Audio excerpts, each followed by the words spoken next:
नमस्कार, स्वागत है आपका एमपी तक पर। मैं हूं रविशपाल सिंह। एमपी तक की खास पेशकश एमपी फाइल्स में हम रोजाना आपके पास एक नए मुद्दे को लेकर के आते हैं, उसका तथ्यात्मक विश्लेषण करते हैं।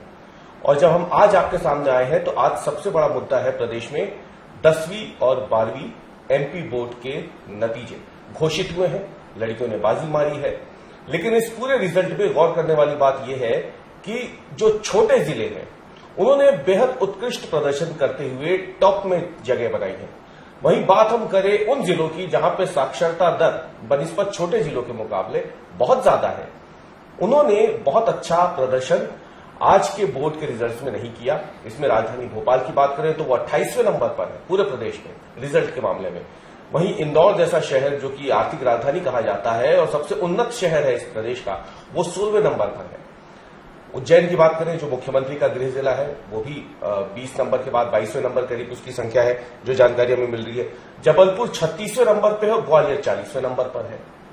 सवाल उठता है कि नरसिंहपुर, नीमच, मंडला जैसे बेहद छोटे जिले वो इतना उत्कृष्ट प्रदर्शन कैसे कर पा रहे हैं, इसके पीछे की क्या वजह है। और भोपाल, इंदौर, ग्वालियर, उज्जैन, जबलपुर जैसे बेहद ही साक्षर माने जाने वाले जिले, बेहद औद्योगिकरण वाले जिले, ये वो जिले हैं जो कि प्रदेश के 5 सबसे बड़े शहर हैं। आखिर ये रिजल्ट के मामले में इतने फिसड्डी क्यों साबित हुए, इस पे हम आज तथ्यात्मक बातें करेंगे। और इस वक्त हमारे साथ मौजूद हैं भोपाल में सुभाष स्कूल, एक्सेलेंस स्कूल के प्रिंसिपल सुधाकर पाराशर जी। सर, आपका बहुत स्वागत है एमपी फाइल्स में। नमस्कार। और बात जब करते हैं अनुभव की, तो जो आपका अनुभव है पूरे प्रदेश में अगर हम देखें शिक्षा के मामले में, तो ये एक बात हम चाहते हैं आप बेहतर तरीके से समझा पाएंगे कि आज का जो रिजल्ट आया सुभाष स्कूल का, हमने देखा बच्चे बहुत खुश हैं और ऐसी कहानियां हैं जो वाकई में मिसाल है कि किस तरीके से लोग यहां से पढ़ के निकले। उन्होंने आगे भी पूर्व में हमने देखा है कि बहुत अच्छा मुकाम हासिल किया, आज भी रिजल्ट आया। लेकिन जो बात खटक रही है सर, वो ये कि नरसिंहपुर, नीमच, मंडला बहुत छोटे छोटे जिले हैं, लेकिन ये पढ़ाई के मामले में, रिजल्ट के मामले में इतने ऊपर। वहीं भोपाल, इंदौर, ग्वालियर, जबलपुर, उज्जैन जैसे बड़े बड़े शहर जहां पे बनिस्बत इन छोटे शहरों के कहीं ज्यादा शिक्षा की सुविधाएं हैं, वो रिजल्ट के मामले में इतने पीछे क्यों? तो ये असंतुलन कैसा, ये बस हम जानना चाहते हैं। आपका प्रश्न बहुत ही अच्छा है और मुझे लगता है कि इस पर हम सब जो शिक्षा के क्षेत्र में काम कर रहे हैं उनको बहुत गंभीरता से विचार करने की आवश्यकता है। जो आपने मुद्दा लिया है कि बड़े शहरों का परीक्षा परिणाम कम क्यों है, इसमें मैं केवल 2 बातें आपसे साझा करना चाहता हूं अपने अनुभव के आधार पर। एक तो मुझे ये लगता है शुरू से ही कि प्रतिभा पर किसी का अधिकार नहीं है। इस विचार को दिमाग से निकालना होगा कि जो प्रतिभावान बच्चे हैं वो शहरों में ही रहते हैं। ये ईश्वर की अनमोल कृति है। प्रत्येक बच्चा एक अपना संस्कार लेकर के आता है, अपना प्रारब्ध लेकर के आता है और वो कहीं से भी हो सकता है। हमने इस देश में पाया है कि बहुत दूरस्थ अंचलों से, बहुत ग्रामीण क्षेत्रों से और बहुत स्ट्रगल करके पारिवारिक कई कठिनाइयों के चलते भी लोग उन मुकामों तक पहुंचे हैं। लाल बहादुर शास्त्री जी, हमारे आज की राष्ट्रपति महामहिम द्रौपदी मुर्मू जी, हमारे प्रधानमंत्री जी, ऐसे बहुत सारे अनेकों नेक उदाहरण हैं जो विभिन्न क्षेत्रों में, मुख्यमंत्री जी, माननीय मुख्यमंत्री जी इसके मिल मजदूर के बेटे हैं। तो मुझे लगता है कि प्रतिभा पर किसी का अधिकार नहीं है। एक तो बड़ी हर्ष की बात है, मैं तो उसको खुशी अनुभव करता हूं कि हमारे ग्रामीण क्षेत्र से बच्चे जो आ रहे हैं वो कर रहे हैं। लेकिन हाँ, ये चिंता का विषय है कि जब उन क्षेत्रों में जो काम कर पा रहे हैं वो हम लोग राजधानी में क्यों नहीं कर पा रहे हैं। तो 2 इसमें मेरे अपने विचार हैं कि एक तो ये कि जो हमारे राजधानी के विद्यालय अथवा जो बड़े बड़े शहर हैं वहां पर निजी संस्थाएं बहुत अधिक हैं बनस्पत छोटी जगहों के। तो बहुत सारा अभी भी ट्रेंड ये है कि जो ऐसे पालक हैं, अभिभावक हैं जो फीस अफोर्ड करते हैं, वो बच्चे उन निजी विद्यालयों में प्रवेश लेते हैं। उसके कारण भी थोड़ा सा परीक्षा परिणाम इन विद्यालयों का प्रभावित होता है। लेकिन मुझे लगता है इसकी विभाग को इसकी जिम्मेदारी लेना चाहिए। हम ये कहकर नहीं बच सकते कि अच्छे बच्चे वहां चले गए। जो बच्चे हमारे पास आते हैं उनकी जिम्मेदारी हमारी है और हमारे पास पूरा वर्ष होता है। तो इस दिशा में जो शिक्षा के क्षेत्र में लोग काम कर रहे हैं, वो प्राचार्यगण हैं, वो शिक्षकगण हैं, जिला शिक्षा अधिकारी हैं, उनको जमीनी स्तर पर इस पर काम करने की आवश्यकता है और बहुत विश्लेषण करने की आवश्यकता है। मैं आपको हृदय से बताता हूं कि मैं इस बात को लेकर बड़ा चिंतित रहता हूं कि कोई बच्चा फेल कैसे होता है, कैसे फेल हो जाता है। एक शिक्षक को, एक प्राचार्य को ये कब पता चलता है कि ये विद्यार्थी मेरा कमजोर है। मेरे 2 बेटे हैं, मुझे पता है कि ये बच्चा मेरा इस स्तर तक जाएगा, ये इस स्तर तक जाएगा, 10% प्लस माइनस होता है। यदि वो बहुत अच्छी मेहनत करेगा, हो सकता है उसका परिणाम बहुत अच्छा आ जाए, थोड़ा लापरवाह हो जाएगा, 10% डाउन हो जाएगा। लेकिन ये समझ में आ जाता है कि ये मेरिट में जा सकता है और ये लगभग 60% पर आएगा। तो हमारे शिक्षक को कक्षा में जिस दिन से 1 अप्रैल से कक्षाएं प्रारंभ हुई, मुझे लगता है उसको हफ्ते भर 10 दिन में समझ में आ जाता है कि जो मेरे कक्षा के 40 विद्यार्थी हैं, इनमें ये 10 विद्यार्थी हैं जो मेरिट में आ सकते हैं, टॉप कर सकते हैं। ये 5 विद्यार्थी जो कमजोर हैं, इन पर हमको ध्यान देने की आवश्यकता है। मैं प्राचार्य के रूप में लगभग 10 वर्षों से सेवाएं दे रहा हूं। इससे पहले मैं व्याख्याता रहा लगभग 20-22 वर्ष। मेरा अनुभव यह है कि यदि मैं श्रेय लेता हूं कि मेरे स्कूल से इतने विद्यार्थी मेरिट में आए हैं, तो यदि कोई बच्चा फेल हुआ है, उसकी जिम्मेदारी भी मेरी है। हमने उस बच्चे पर क्यों ध्यान नहीं दिया? जब मुझे पता था कि कमजोर है, तो अपने बेटे की तरह मुझे उसके स्तर पर उतरकर वहां से काम करना पड़ेगा। आज विभाग में यही आवश्यकता है कि शिक्षक यहां से शुरू करे कि मेरे पास जो बच्चा आया है, उसका जो स्तर है, मैं उस लेवल तक उतरूं। यदि मेरिट वाला विद्यार्थी है, तो जहां एक और उनको जो टॉप में मेरिट में बच्चे आ रहे हैं, उनकी कॉपियां दिखाएं, क्या क्वेश्चन एडवांस लेवल के होते हैं, उनकी तैयारी कराएं। दूसरी ओर यदि बच्चा कोई कमजोर भी आ गया है, तो हमें उसके स्तर पर उतर करके, सपोज उसको उस कक्षा से एक पीछे और 2 पीछे कक्षाओं तक की यदि क्षमताएं नहीं मालूम, उसको उन चीजों में कमजोरी है, तो पहले 1 महीने बिठाल करके उसको उनकी तैयारी कराई जाए। हमारा विभाग ब्रिज कोर्स भी चलाता है, उसको बहुत गंभीरता से चलाने की आवश्यकता है। उसको 1 महीने कोई बड़ा समय नहीं है, उसमें उस स्तर तक लेकर के आए, फिर काम करें। तो मुझे लगता है कि इस पर बहुत विश्लेषण करने की आवश्यकता है, एक एक बच्चे पर ध्यान देने की आवश्यकता है। और मैं ये मानता हूं कि 1 वर्ष का समय इतना बड़ा होता है कि बच्चे को भले ही उस कक्षा से 1 और 2 पिछले की योग्यताएं न हो, लेकिन शिक्षक गंभीर है, प्राचार्य गंभीर है और पूरी तन्मयता से काम करते हैं, तो उसे साल भर में उस स्तर तक लाया जा सकता है। तो आपने अभी कहा कि हर एक बच्चे पर ध्यान देना बहुत जरूरी होता है। 1 साल का समय बहुत होता है, सीमित समय नहीं है जी। लेकिन हर एक बच्चे पे अगर जब ध्यान देने की बारी आई, तो यहां पे एक दूसरा सवाल भी खड़ा होता है, शिक्षकों की कमी। ये एक ऐसा मुद्दा है जिसे हम एमपी तक के जरिए कई सालों से लगातार उठा रहे हैं। मध्य प्रदेश वो राज्य है जहां पे वाकई में एक बड़ी कमी शिक्षकों की जो है वो बतौर बनी हुई है। तो आपको लगता है कि इस कमी को दूर करके भी, जो आपने बात कही है कि ज्यादा से ज्यादा बच्चों पे ज्यादा से ज्यादा शिक्षक भी हों, अभी तो एक शिक्षक के हाथ में कई सारे बच्चे आ जाते हैं। कई बार ये आंकड़ा कई जगहों पर 200-300 तक जा चुका है। शिक्षकों की कमी एक बड़ा मुद्दा है, जिसकी वजह से भी जो नतीजे हैं उन पर इम्पैक्ट पड़ता है। बावजूद इसके कि ज्यादातर शिक्षक चाहते हैं कि जिला मुख्यालय में उनकी पोस्टिंग रहे, दूरस्थ इलाकों में तो कोई जाना नहीं चाहता है। शिक्षकों की कमी निस्संदेह मुद्दा तो है, लेकिन मैं इस दिशा में विभाग को, माननीय शिक्षा मंत्री जी को, माननीय मुख्यमंत्री को धन्यवाद देना चाहूंगा कि विगत सालों में इस पर काफी काम हुआ। बहुत सारी नई भर्तियां हुई, चाहे वो उच्च माध्यमिक शिक्षक की हो, चाहे माध्यमिक शिक्षक की हो, चाहे व्यावसायिक शिक्षक की हो, और विभाग में लगभग 5 से 7 हजार लोग नए जुड़े। दूसरी ओर जो मुझे संतोष इस बात का है कि विभाग ने बहुत तत्परता से काम किया और अतिथि शिक्षक की व्यवस्था इस प्रकार से ऑनलाइन की है कि अब जहां शिक्षक नहीं है, वहां कम से कम अतिथि शिक्षक हम सुनिश्चित कर पाए हैं। इस सत्र में तो विभाग ने अप्रैल तक शिक्षक दिया, नवीन तक। और जो मेरी जानकारी है वो ये है कि नवीन जैसे ही 15 जून से स्कूल खुलेंगे, पूरी तैयारी है कि विभाग की ओर से जिन विद्यालयों में शिक्षक नहीं है, वहां पर अतिथि शिक्षक दिए जाएं। हाँ, ये बात आपकी बिल्कुल सही है कि ज्यादातर शिक्षक जो साथी हैं वो प्रयास में रहते हैं कि वो जिला मुख्यालय पर अथवा बड़े शहरों के आसपास उनकी पदांकन हो जाए। तो जो दूरस्थ अंचलों में पदस्थ हैं, वो दूरी, आने जाने और अन्य कारणों से उनको उस विषय पर उतना फोकस जितना करना चाहिए उतना नहीं कर पाते हैं। तो मुझे लगता है कि हम सब ही ये प्रदेश और देश महान बनाएंगे, इसकी जिम्मेदारी हम सब पर ही है। सारे जिला मुख्यालय और राज्य मुख्यालय पर नहीं आ सकते। जो जहां पदस्थ है, जो मेरी जिम्मेदारी है, उसे मैं ईमानदारी से, निष्ठा से पूरा करूं, ऐसा मेरा मानना है।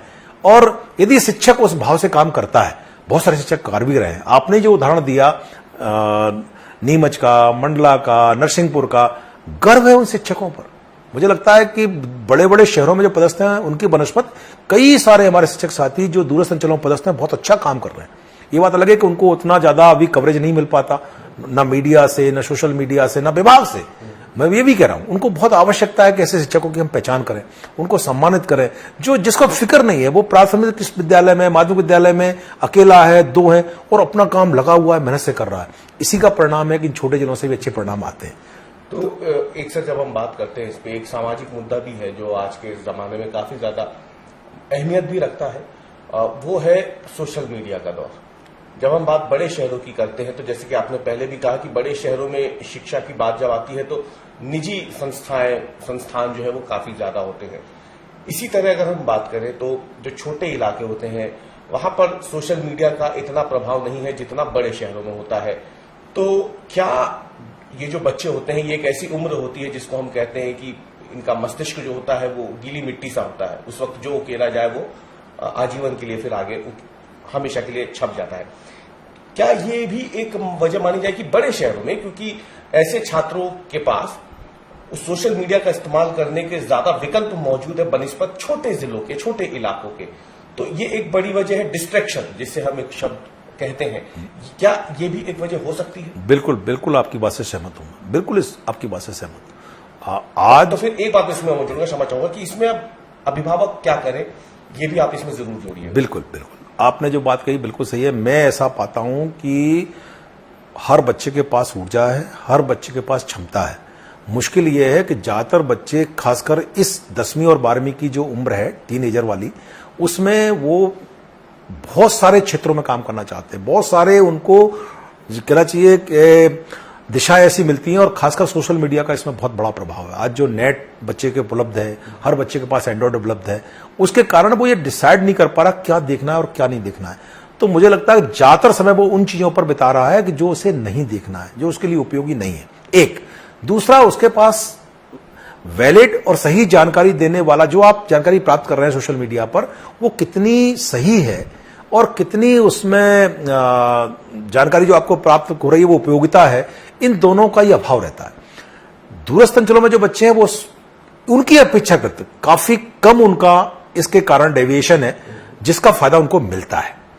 मैं अभिभावकों से सिर्फ इतना सा रिक्वेस्ट करना चाहूंगा कि जो किशोरावस्था है, जिसमें बच्चा आपका 9वीं से और 12वीं तक पढ़ रहा है, ये ही उसकी उम्र है बनने की।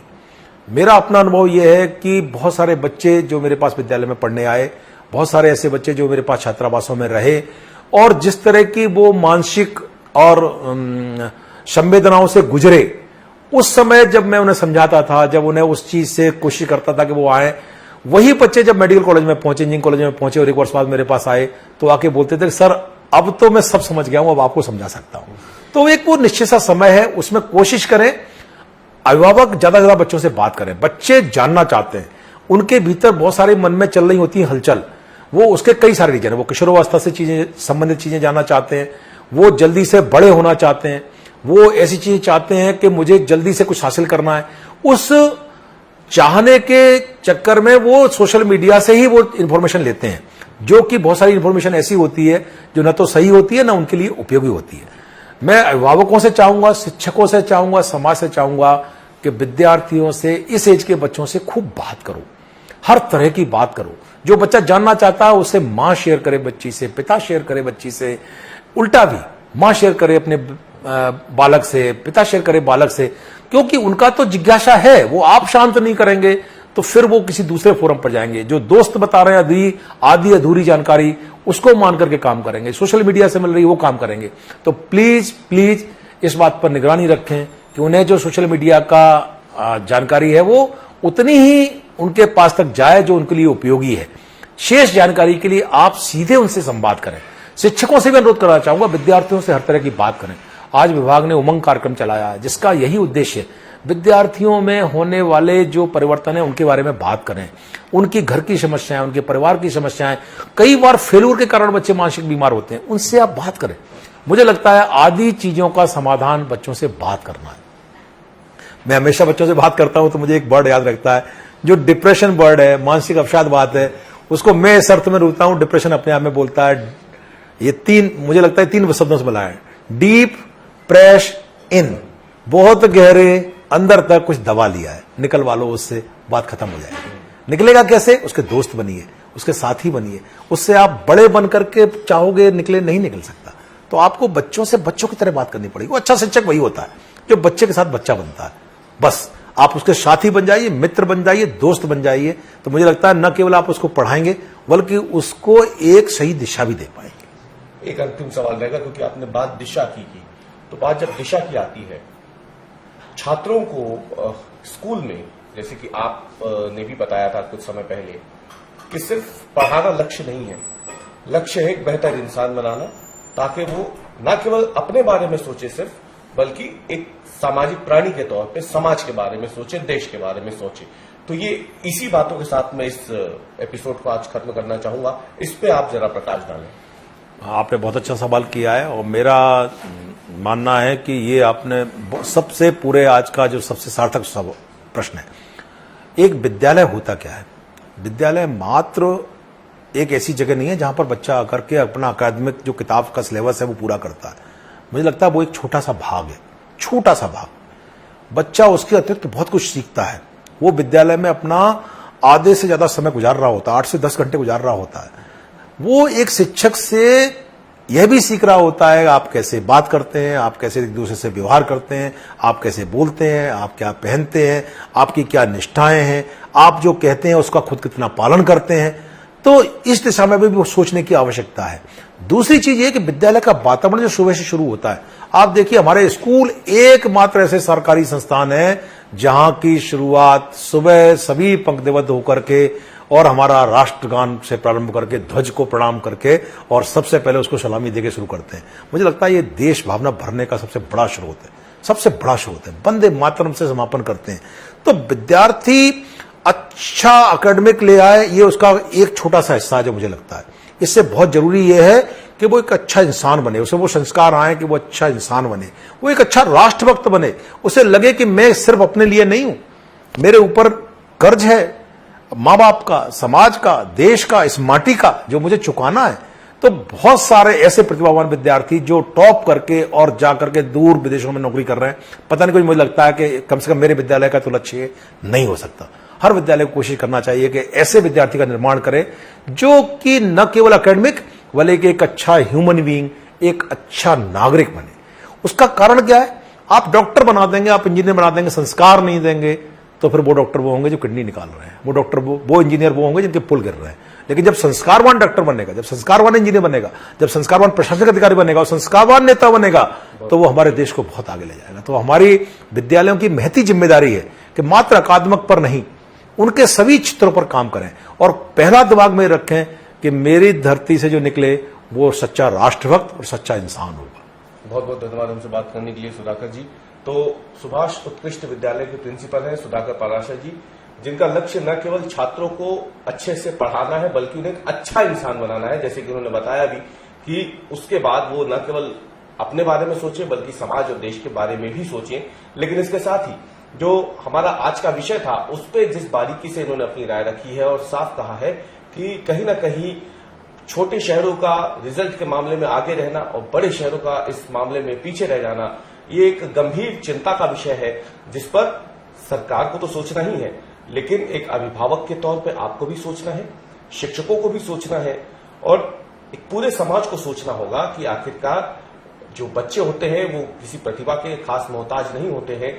ऐसे में उन्हें ऐसा मुकाम दिया जाए, एक ऐसा प्लेटफॉर्म उपलब्ध कराया जाए जहां पे वो अपनी क्षमता का ज्यादा से ज्यादा इस्तेमाल कर सके और समाज में आगे बढ़ सके। एमपी फाइल्स की आज की पेशकश में इतना ही। कल हम आपके साथ फिर हाजिर होंगे एक नए मुद्दे के साथ और उस मुद्दे के तथ्यात्मक विश्लेषण के साथ। आप बने रहिए एमपी तक के साथ।